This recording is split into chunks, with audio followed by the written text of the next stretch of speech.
사랑하는 CBS 시청자 여러분, 안녕하십니까? 성서의 땅을 가다 윤석전 목사입니다. 오늘 또 제 옆에는 우리가 알고 싶은 궁금증을 시원하게 풀어주실 홍순아 교수님, 우택주 교수님 나와 계십니다. 오늘 또 교수님들 나와주셔서 감사합니다. 많은 기대가 됩니다. 우리가 바벨론의 여러 강변 거기서 앉아서 시온을 기억하며 울었도다. 시편 137편의 내용입니다. 그들이 얼마나 고달팠으면 이렇게 울었을까요? 포로 생활을 다시 한번 생각나게 합니다. 이 강변이 바로 유브라데스 강줄기입니다. 당시 이스라엘이 포로로 끌려와 있던 바벨론은 현재 세계 7대 불가사의 중 하나인 공중정원이 있을 정도로 아주 문화가 발전된 선진국이었습니다. 동시에 유대 백성들에게는 한이 맺힌 슬픔의 장소이기도 합니다. 왜냐? 포로로 끌려왔기 때문입니다. 오늘의 성지는 이스라엘과 바벨론 포로기의 역사가 담긴 화려한 문명의 땅 바빌론으로 가보겠습니다. 멀리 창세시대까지 그 태동의 시간이 접해있는 유프라테스강. 그곳에는 조상들의 삶을 여전히 살아가는 원주민들이 있다. 사람들은 그들을 옛 수메르인들의 후손이라고 부른다. 이 유프라테스강의 물줄기가 주는 풍요로 세워진 나라가 바로 강력한 고대 제국 바벨론이었다.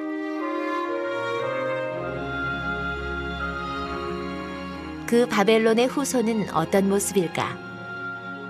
걸프전 이후 낙후된 경제 탓에 실업률은 급증했으나 시장에 싸고 소박한 전통 음식들은 주민들의 줄인 배를 채워주고 있다. 그러나 바벨론 당시 전쟁 모습을 그린 상가 간판 속엔 영광스런 역사에 대한 자부심이 담겨 있다.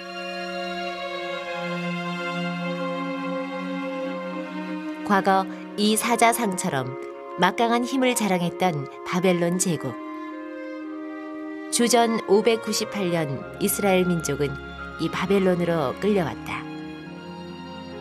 1, 2, 3차에 걸친 포로기 시절, 성전을 잃고 낯선 땅에서 만난 거대한 건축물들은 유대 포로들을 혼란과 절망 속에 빠뜨렸으리라.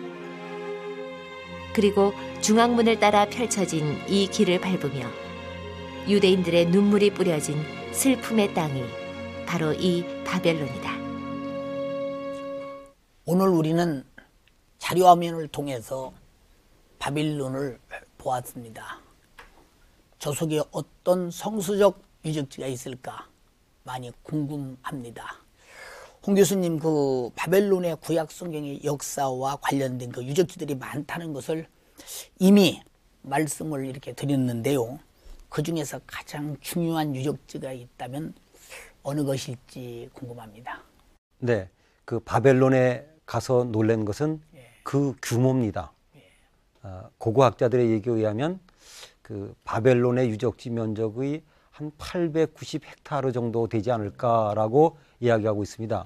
물론 발굴이 다 끝난 것은 아니겠습니다. 먼저 지도를 보시면서 그 대략 그 당시 바벨론이 어떤 도시였는지를 한번 보겠습니다. 역시 그 이 바벨론에서 제일 중요한 것은, 특이한 것은 바로 이 도시를 유브라데 강을 중심으로 해서 건설했다는 겁니다. 그리고 그 학자들의 연구에 의하면 이 두 도시를 약 6개 정도의 다리로 연결을 했는데 처음에 길이는 한 123m 정도 됐었을 것이라고 합니다. 교각을 세우고 두 도시를 연결을 했습니다. 그리고 그 당시 방어 시설을 위해서 그 외벽 외에 이 내벽을 쌓았는데 이것이 이중벽이었다고 합니다. 학자들의 조사에 의하면 이 벽이 이중벽으로 되어 있었는데 외벽은 3.7m를 쌓고 그리고 7m를 띄고 또 6.5m였다고 합니다. 그래서 이것을 합치면 성벽의 넓이가 한 17.4m 정도 될 정도로 벽이 두꺼웠습니다. 그리고 다 해자를 파서 물을 끌어들였습니다. 중간중간 운하를 팠습니다. 그리고 물론 이 도로들이 다 포장이 돼 있었습니다. 그리고 여기서 제일 중요한 것은 두 곳이라고 봅니다. 첫 번째, 이 지역이 제일 중심되는 지구라트, 즉 진흙으로 쌓은 신전탑이 있던 지역입니다. 그리고 이 아래쪽 지역이 바로 마르둑 신전을 모셨던 에상길라라고 하는 곳이 있었습니다.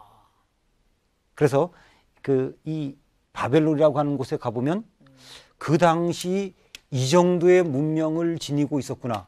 저는 그렇게 생각했습니다. 이스라엘 사람들이 그 촌동네에서 살다가 이곳에 와서 그 넓은 땅에 그 당시 상상하기 어려울 정도로 그 정도의 문화를 보고도 엄청난 충격을 받았을 것이라고 생각해 보았습니다. 오늘 홍 교수님 이렇게 말씀 들어보니까 그 바빌론의 유적이 좀 이렇게 공중에 드러나듯 좀 통쾌하게 좀 다 발굴이 됐으면 이런 생각이 들면서 참 엄청난 그들의 그 바벨탑을 쌓듯이 그렇게 쌓아놓고 그들의 그 왕국을 만든 것을 보면 그 시대의 운하를 팠다. 이게 상상이 잘 안 되는 일이거든요. 그 시대적으로 볼 때는요. 그러나 그 시대 사람들은 그런 생각으로 사람이 이해하지 못한 일을 해낸 걸 보면은 그들은 그만큼 앞서갔고 그들의 나라의 발전이 그들의 선진국의 양태가 어떤가를 대강 이해가 되리라고 생각됩니다. 오 교수님, 그 바빌론이라는 도시는 그 유브라데 강가에 건설된 그 바빌론의 수도가 아니었습니까? 그런데 이 유브라데 강가의 바빌론이 이스라엘의 포로기와 깊은 관련이 있다고 그러거든요. 거기에 대해서 설명 좀 해주시겠어요? 네, 남유다 왕국의 포로들이 바벨론 제국에게 사로잡혀가서 머물렀던 곳, 그래서 우리가 바벨론 강가다 이렇게 말을 하고요. 그 역사를 좀 살펴보면 주전 598년에 신 바벨론 제국의 느부갓네살 왕이 남유다의 시드기야 왕을 공격하고 패배시켜서 포로로 잡아가게 됩니다. 그래서 우리가 보통 1차 포로기라고 하고요. 이때 사로잡혀간 예루살렘 성전 제사장이 에스겔이라는 사람이 있었고 그가 포로로 잡혀간 바빌론 강가에 그발 강가에 머물면서 하나님에 대한 환상을 바라보고 선지자로서 소명을 시작했던 기록도 갖고 있습니다. 근데 방금 말씀하신 것처럼 그 그발 강가라고 해서 그발이란 말이 그 말의 뜻이 운하라는 말입니다. 아마도 바빌론 수도 방금 우리 홍 교수님 말씀하신 것 같은 그런 운하 주변에 잡혀가서 그 거대한 제국의 문물 앞에 초라해진 자신들을 살펴보면서 어떻게 이런 일이 벌어졌을까 아마 이렇게 한탄했던 그런 말씀들이 아닌가 싶습니다. 그 이후에 유다는 다시 여호야긴 왕으로 대체되었고 여호야긴 왕은 바빌론 제국의 조공을 바치지 않고 반란을 일으키자 다시 느부갓네살 왕에 또 공격을 해서 2차로 완전히 함락하게 되는데 그때가 주전 586년입니다. 그때는 예루살렘 성전까지 완전히 파괴되고 성전의 모든 거룩한 기명들이며 제사장이며 모든 포로들이 다 사로잡혀가게 되는데 약 4,600명에 달하는 유다의 귀족들과 그의 가족들이 사로잡혀갔다라고 성경은 기록하고 있습니다. 당시 바벨론은 메소포타미아의 일대를 장악할 정도로 앞서 있던 나라였습니다. 그 바벨론이 남긴 유적들을 우리는 돌아보면서 후에 다시 한번 말씀을 나누기로 하겠습니다. 지금 보시죠. 바벨론의 상징은 강인함을 나타내는 사자상이다. 그리고 이스라엘의 바벨론 포로기에 느부갓네살 왕은 궁을 지어 그 위세를 남겼다. 당시 이 모습을 담은 도시 모형도는 바벨론이 거대한 계획 도시였음을 말해주고 있다. 느부갓네살 왕이 사랑과 전쟁의 신 이슈타르의 이름을 붙인 이슈타르 성문 벽엔 5마리 짐승을 융합한 형상이 있다. 이것은 제국의 융성을 기원코자 신성을 지닌 상상의 동물을 만든 것인데 실제 동물 구조 또한 당시 그대로의 문양으로 남아있다. 이 중앙문은 바벨론의 왕들이 전쟁을 치르고 돌아올 때 밟는 고대 아스팔트 길과 연결되어 있다. 아스팔트 길 옆에 에상길라, 분화구 같은 거대한 흔적을 근거로 바벨탑 추정지로 여기는데 이 화려한 이방 문화의 유혹 속에서 이스라엘 민족은 수많은 구약 성서들을 만들었다. 그것은 진흙에서 피어오른 생명의 꽃이었다.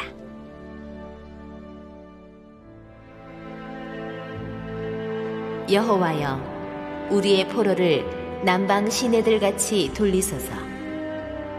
눈물을 흘리며 씨를 뿌리는 자는 기쁨으로 거두리로다. 울며 씨를 뿌리러 나가는 자는 정령 기쁨으로 그 단을 가지고 돌아오리로다. 지금 우리는 자료 화면을 통해서 그 바벨론의 유적지들을 살펴보기도 했습니다. 우리가 항상 이렇게 화면을 볼 때마다 저 속에는 어떤 내용이 들어있을까 항상 궁금해 하실 것입니다. 홍 교수님, 그 바벨론은 당시 문화적으로 굉장히 그 발전했고 앞섰던 나라가 틀림없거든요. 근데 그 당시 그 바벨론 제국의 문화가 어느 정도 발달했는지 좀 설명해 주시겠어요? 예, 바벨론이라고 하는 나라가 예. 그 옛날 어느 정도의 대단한 문화를 누리는 나라였는지를 알 수 있는 것은 예. 바벨론이라고 하는 도시의 유적을 통해서입니다. 예. 그 많은 고고학자들의 노력 때문에 예. 바벨론은 아직까지 끝나지는 않았지만 많은 유적들이 발굴되었고 예. 그 규모를 어느 정도 알 수 있게 되었습니다. 먼저 그들은 그 점성술, 그 당시로 보면 과학이죠. 그것이 발달되어서 화성을 관측하면서 화성을 이시타르라고 불렀습니다. 그래서 그 제1가는 문을 이시타르 문이라고 불렀습니다. 지금 이 이시타르 문 한 곳이 이 바벨론 유적지에 가보면 그 복원돼 있습니다. 깜짝 놀랐습니다. 아니 그 옛날에 어떻게 저렇게 아름다운 푸른색 타일 위에 저렇게 건축 문화가 발달될 수 있었을까 놀랄 정도입니다. 그리고 또 그들은 공중정원이라고 하는 정원을 지었는데 그것은 그 당시에 유프라테스 강 물을 끌어들여서 그 꼭대기까지 그 더운 지역에서 식물이 자라게 할 정도로 물을 이용할 수 있는 과학이 있었던 겁니다. 그 다음에 또 그들의 특징은 역시 그 철저한 종교 생활입니다. 현대인들이 무신론을 주장하지만 고대인들은 다 신을 믿었거든요. 현대인과의 차이입니다. 그래서 그들은 그 조금 전에 보여드린 것처럼 그 제일 중요한 지역에 그 지구라트를 쌓아서 그 신을 모셨고 또 마르둑 신전을 쌓았습니다. 그 규모를 대충 그 학자들이 계산을 했는데요. 이 정도 높이라 그럽니다. 1층이 약 34m 높이가요. 2층이 18m 그리고 3층이 15m다 그럽니다. 그러면 80여 미터인데 아파트로 따지면 그 아파트 1층 높이가 보통 3m거든요. 그러면 그 당시 그 평지에 진흙으로 철근이 있던 것도 아니고 돌이 있던 시절도 아닐 때 그 진흙으로 약 20몇 층 이상의 높이의 탑을 쌓을 정도로의 건축술과 또 종교 생활에 열심히 있었습니다.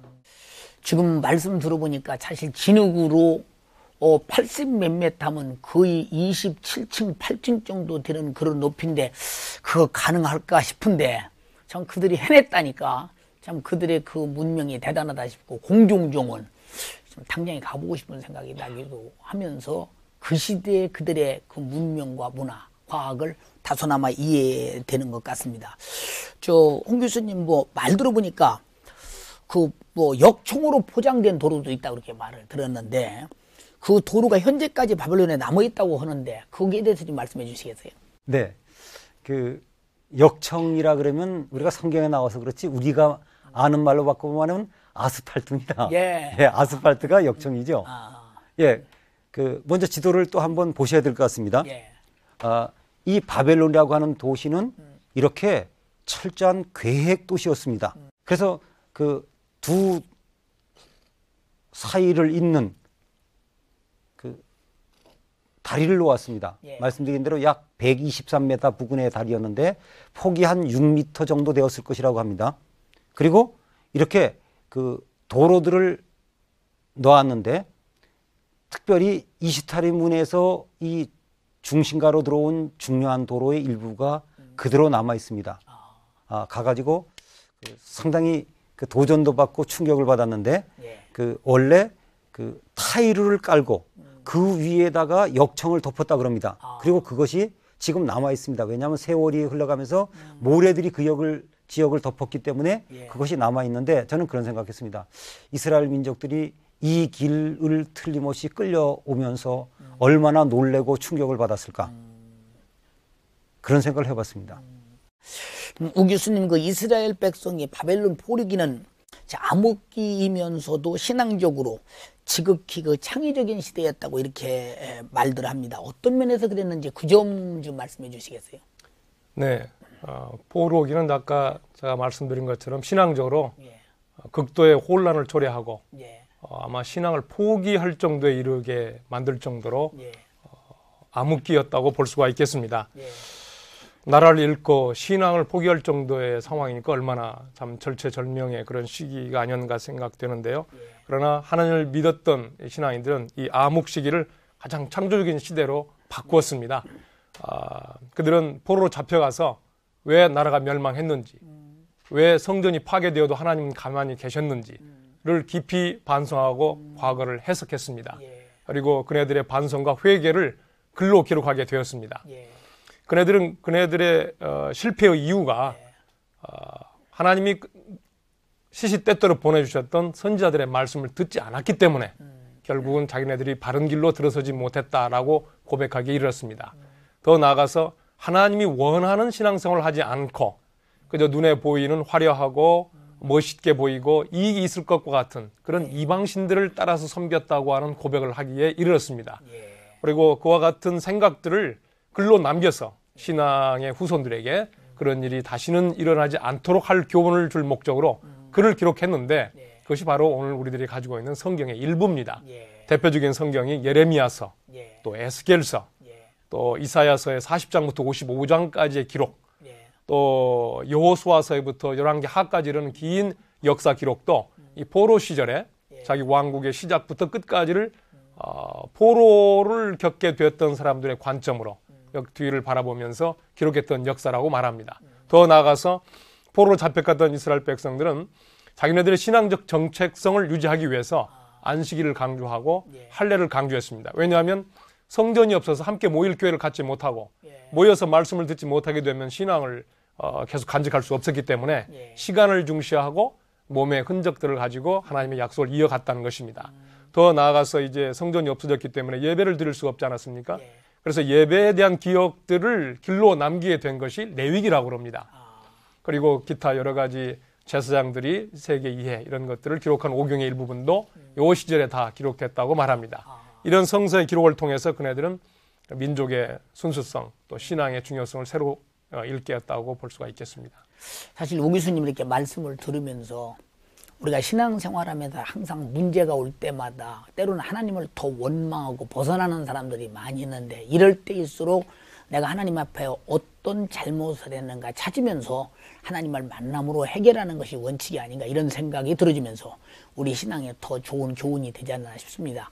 오늘 두 교수님 이렇게 말씀을 들으면서 참 오늘 그 성지에 일어난 모든 사건들에 대한 신앙생활의 그 동이스라엘 백성도의 관계를 들으면서 많은 은혜가 되면서도 아마 시청자들이 많은 자기 옷깃을 여이면서 자기 생활을 어떻게 할 것인가 뒤돌아보게 됐을 것입니다.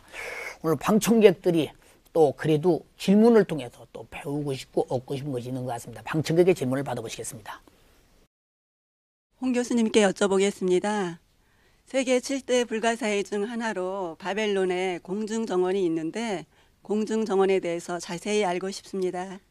예, 그 역사적으로 보통 사람들이 믿기 어려울 정도로 어떤 문명의 유적을 불가사의라고 하는 말로 표현한 것으로 합니다. 성경에는 세 곳의 7대 불가사의 중에 그 하나들이 들어가 있습니다.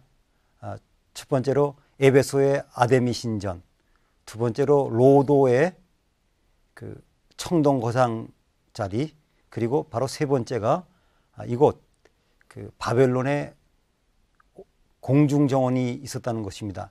그 예전에 고고학자들이 발굴을 하다가 아주 특이한 장소를 발견하고 나서 이곳이 바로 공중정원 터일 것이다라고 추정하는 장소가 이 바벨론에 가면 있습니다. 그러면 공중정원이 무엇인가? 대개 학자들이 그렇게 의견을 모아봅니다. 느부갓네살이 자기 안에 아미티스를 위해서 이제 그 주위가 너무 삭막하니까 궁궐 안에 계단식으로 테라스를 만들어 놓고 그 당시 발달된 과학으로 물을 끌어들여 가지고 이제 정원을 만들었는데 그 당시 사람들이 멀리서 보니까 공중에 정원이 있는 것처럼 보였습니다. 요즘 그 옥상 정원이라고 있지 않습니까? 빌딩들이 많으니까 그 옥상에요. 그렇게 이해하시면 되겠습니다. 그래서 그 당시 말씀드린 대로 그 지역은 신할 평지이기 때문에 높은 곳은 없습니다. 그런데 갑자기 그 건물 사이에 멀리서 보니까 정원이 보이는 겁니다. 꼭 공중에다 지어놓은 것 같습니다. 그 기초들은 다 흙벽돌이니까요. 그래서 사람들이 공중에다 정원을 지은 것으로 착각해서 이렇게 되지 않았는가 그렇게 추정하고 있습니다. 네, 우 교수님께 여쭤보겠습니다. 유다 왕국이 바벨론에게 멸망당한 사건을 통해서 성경적인 교훈을 찾는다면 어떤 것이 있을까요? 네, 유다 백성들은 언약 백성들입니다. 그래서 자기네들이 여호와 하나님께 선택받은 백성들인데 멸망당했다고 하는 사건은 하나님께 선택받았다고 하는 그 경험 자체가 결코 절대적이 않다고 생각해야 됩니다.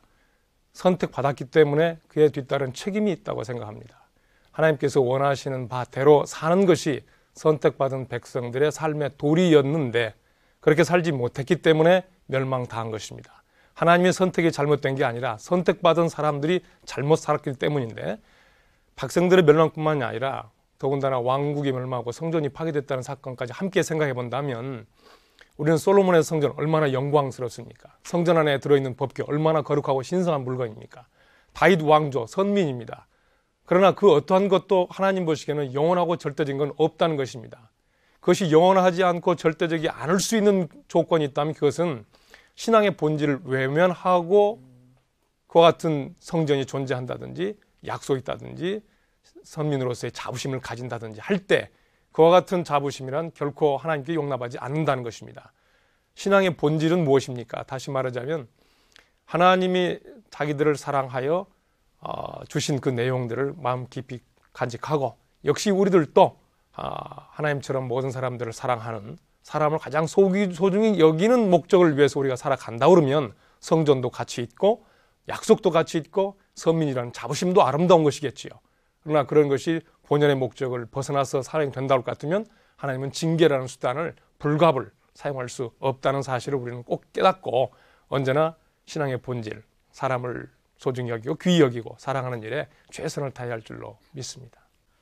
오늘 두 교수님의 이렇게 말씀을 들으면서 많은 그 깨달음 또 그런 성경 속에 묻혀있는 사건들의 보화를 발견해서 자기 소유로 삼는 것 같은 이런 참 그 만족함을 느꼈습니다. 오늘 두 교수님 참 아는 것 많이 가지셨는데 너무 부럽습니다. 오늘 너무 감사합니다.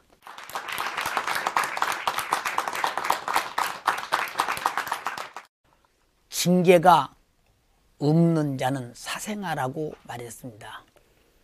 하나님께서 이스라엘 백성들을 애굽에서 끌어내서 홍해바다를 육지같이 건너게 하는 이적을 보았습니다.